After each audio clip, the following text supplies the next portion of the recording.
Beyond good, beyond evil, beyond your wildest imagination.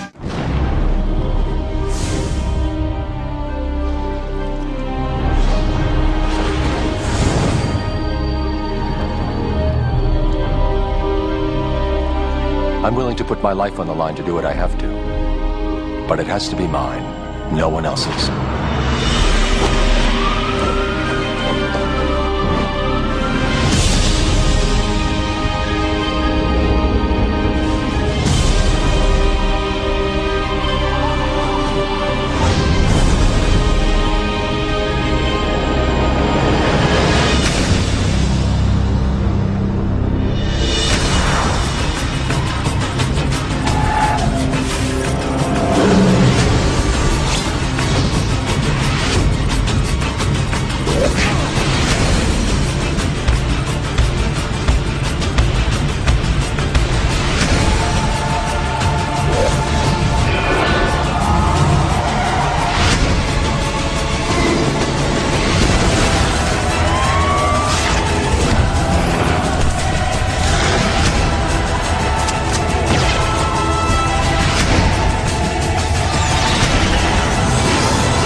Welcome again to Animation Aficionados crossover with ToonCast Beyond. We are still going through the DC animated movie originals. You, of course, know my co-host, TV's Mr. Neil. Watch me trick Fred. And we also have with us from ToonCast Beyond, TFG1 Mike. Hello, everybody. Yes, I'm here. And tonight we are talking about the Bat Animatrix. Also known as a movie so bad that it's actually worse than that joke you just did. Well, that's the best way to describe Batman Gotham Knight, which has been falsely advertised as a piece of bridge media between the excellent Christopher Nolan movies Batman Begins and The Dark Knight. It doesn't bridge shit. There's nothing in here. Like, at the end of Batman Begins, the mansion is in rubble.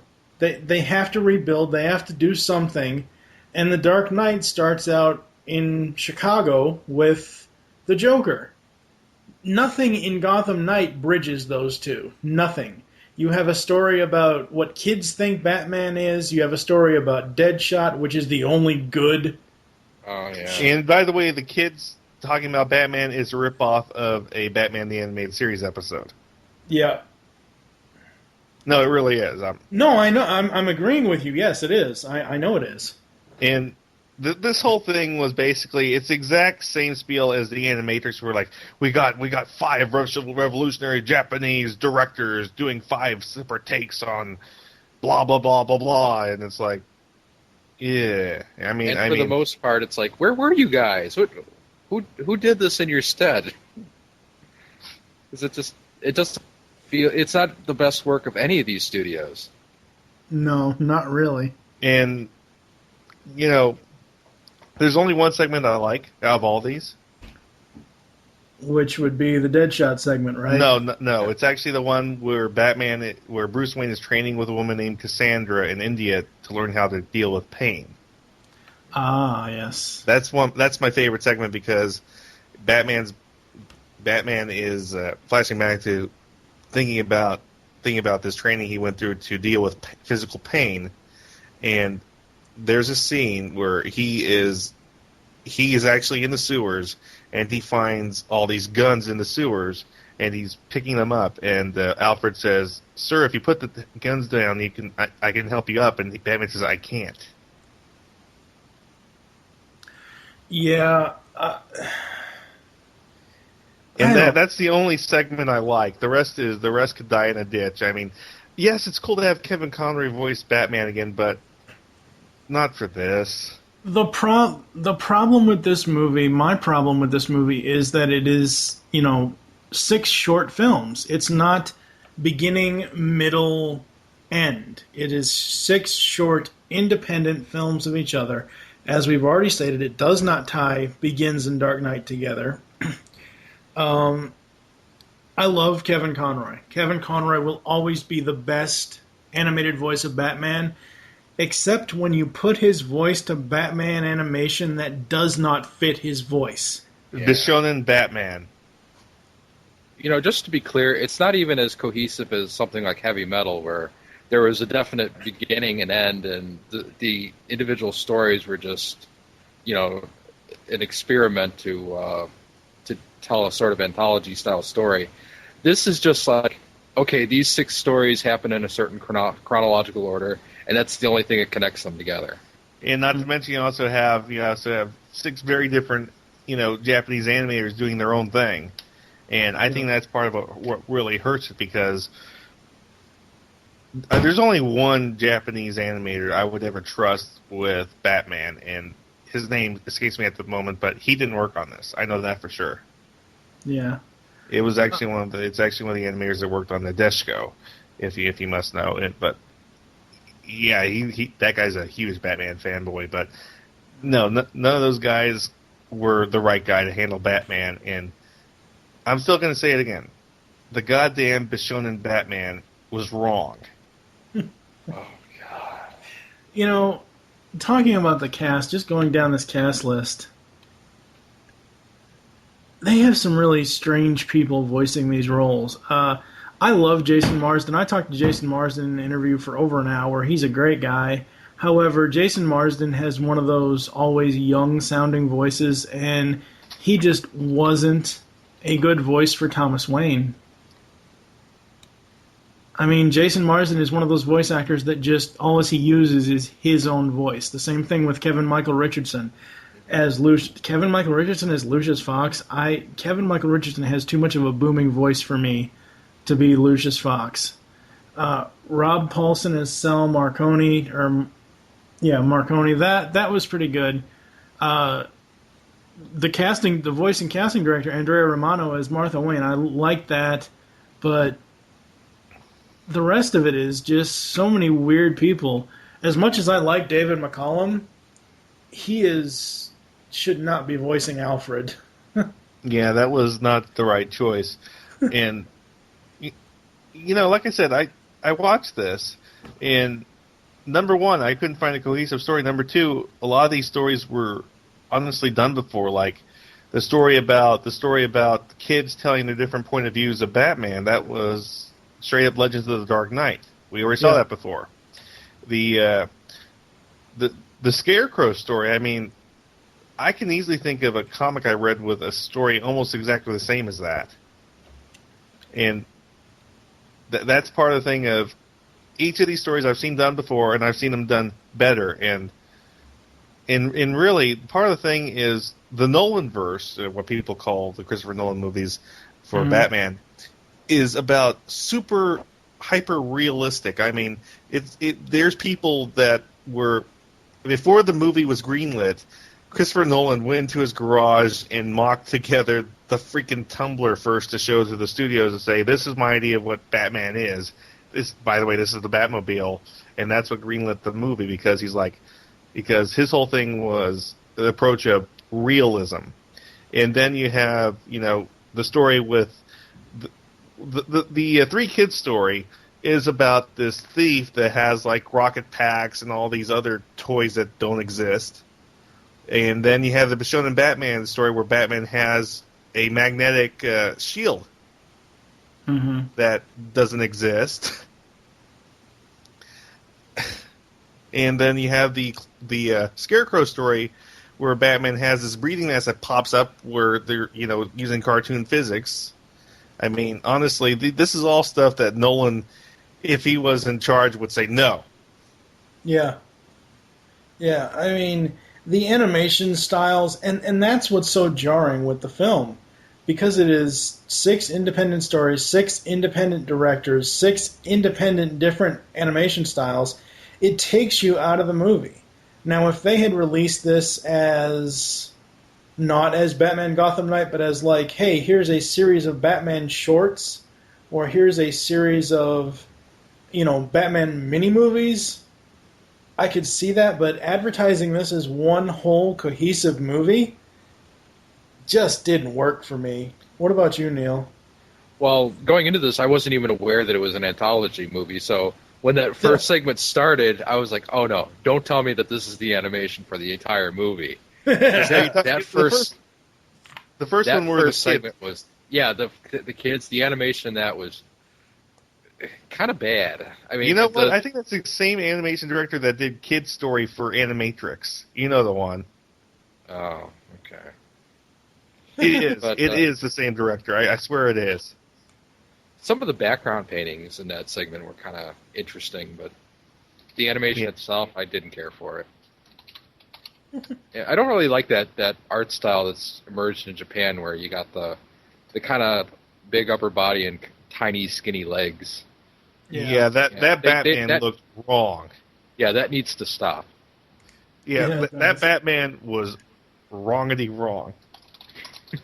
Wrongity wrong.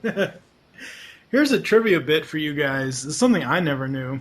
The cover advertises this film as the first Batman animated movie to be rated PG-13. In fact, this is not true. Batman Beyond Return of the Joker was the first animated Batman film to carry the rating. Originally edited into a PG-rated film, it was later released as a director's cut with the PG-13 rating. So, yeah, Return of the Joker beat this out with the PG-13 rating.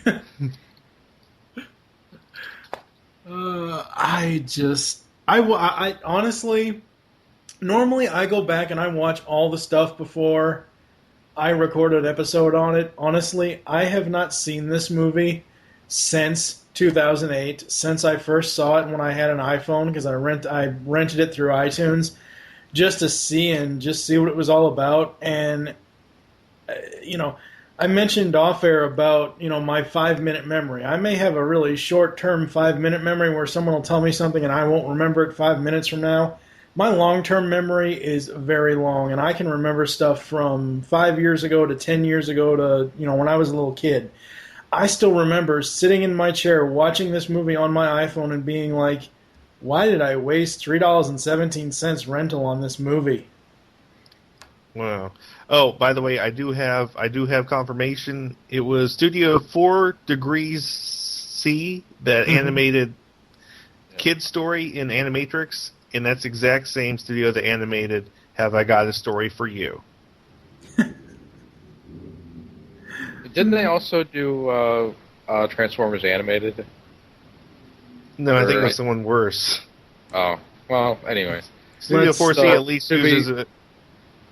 Should we move on to the Deadshot's story? Yeah, honestly, that was the only one that I really liked. You know what? I think what this was is that someone had a fan fiction of Batman versus Golgo 13, and because the first time you see Deadshot, he literally does a Golgo 13 style hit where he shoots someone like through a building window from like a mile away, and that's directly out of The Professional, the one with the CG helicopter. Oh, yeah. By the way, Neil, Crossfire was actually written by comic book writer Greg Rucka. Ah. Who is famous for writing the New 52. I see. Who gives a shit? So he basically went, okay, I have this idea. It's going to be Batman versus Duke Togo. Who do we got in the DC roster? Deadshot. Let's go.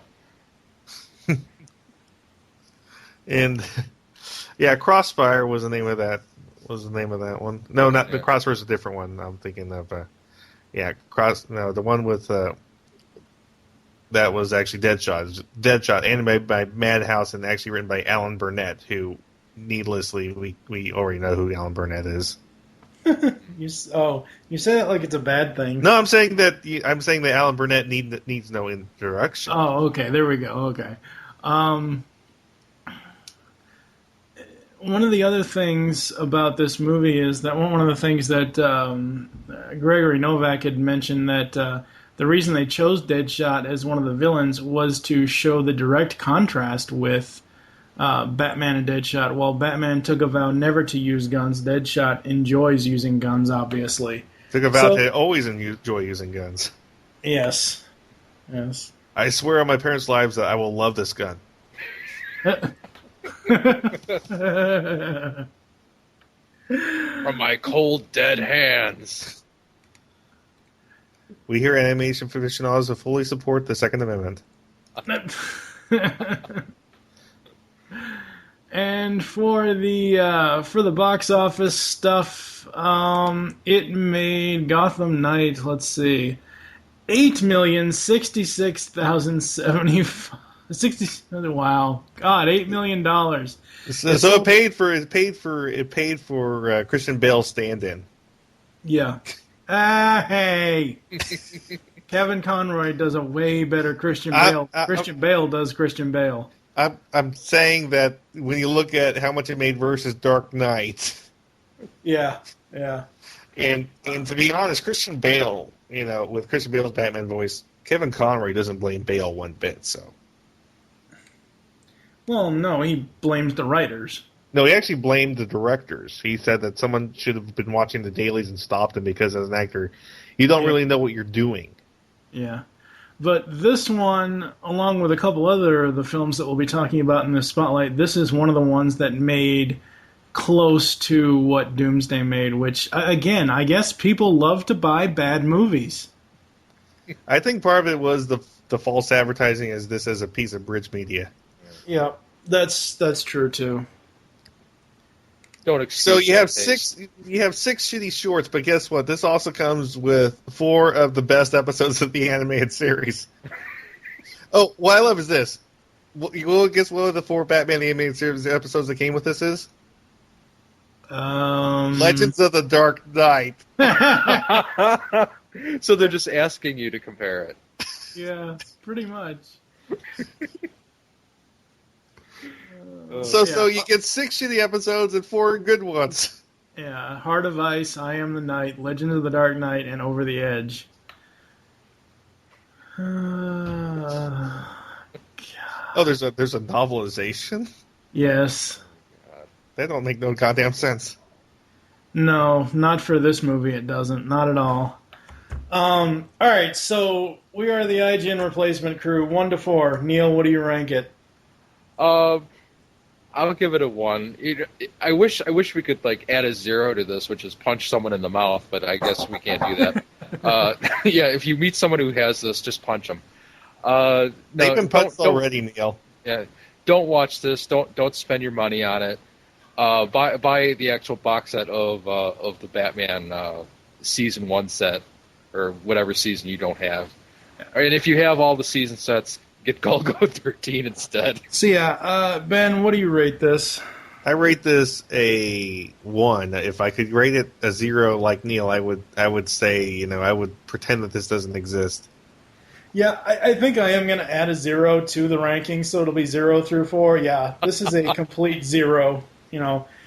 Anytime you see somebody carrying this home from Walmart, just stop, punch them in the face, and set the DVD on fire. Yeah. Burn it to the ground! Burn it to the ground. As we covered, it is on DVD. It's on 1 disc, 2 disc. It's probably on Blu-ray. As Neil said, hopefully everyone that loves Batman the Animated Series either has all 4 volume sets or they have the complete series big box set. But if you don't, really, those 4... honestly, even those 4 episodes that are on this DVD are awesome. I still can't say to someone, you need to buy this just to get those 4 episodes. No. I know, for the same price you get one of the volumes. Yeah. You get a better deal.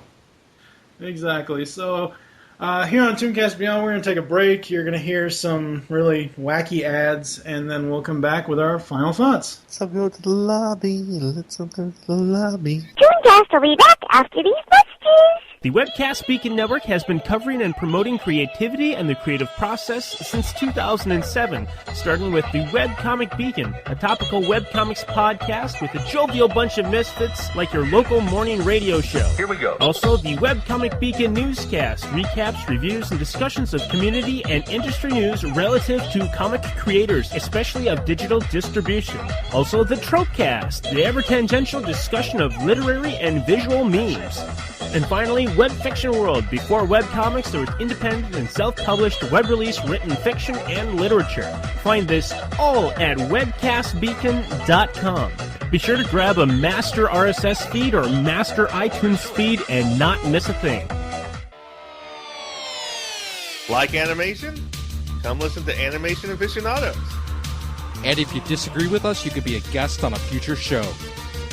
Available on iTunes, the Zune Market, and animationaficionados.com.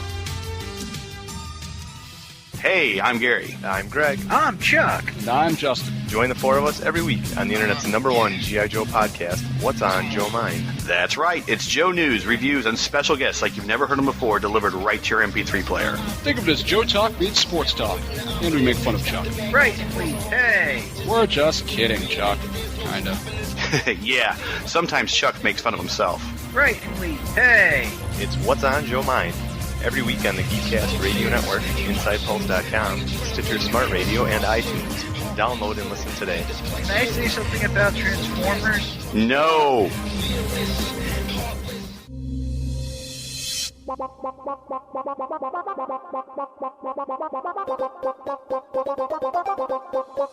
You can now hear the GeekCast Radio Network while on the go with Stitcher Smart Radio.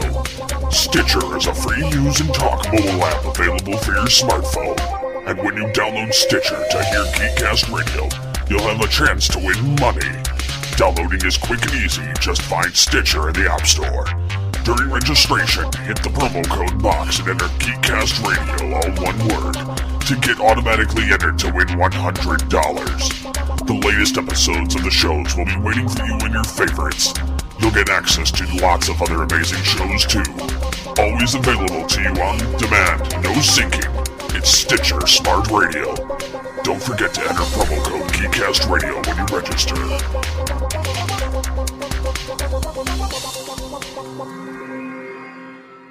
Now back to ToonCast. Ben, final thoughts on the Banamatrix. Pretty much this is what it is. I think they even got the same goddamn directors from the Animatrix, and I think they tried to do the exact same goddamn thing, and they goddamn failed with the goddamn Batman. Goddamn it. Neil?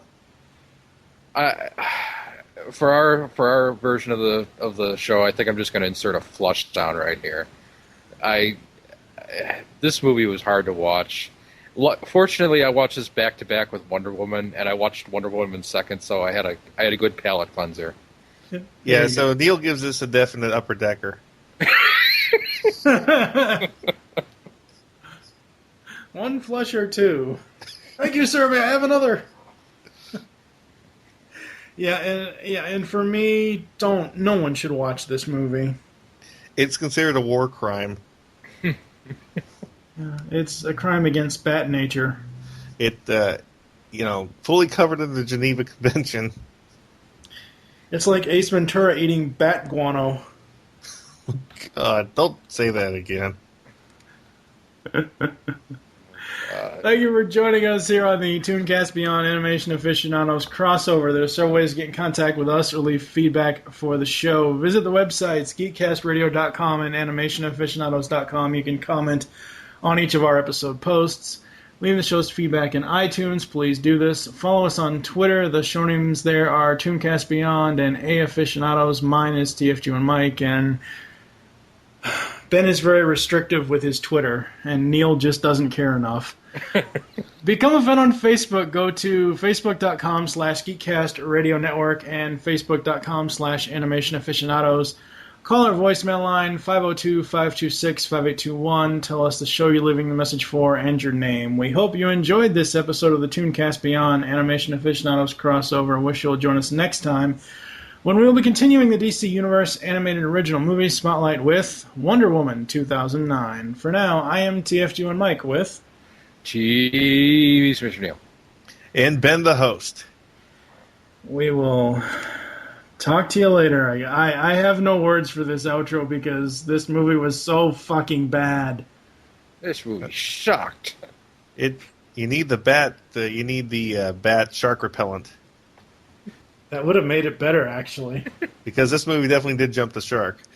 We're saying good night. Da, da, da, da, da, da.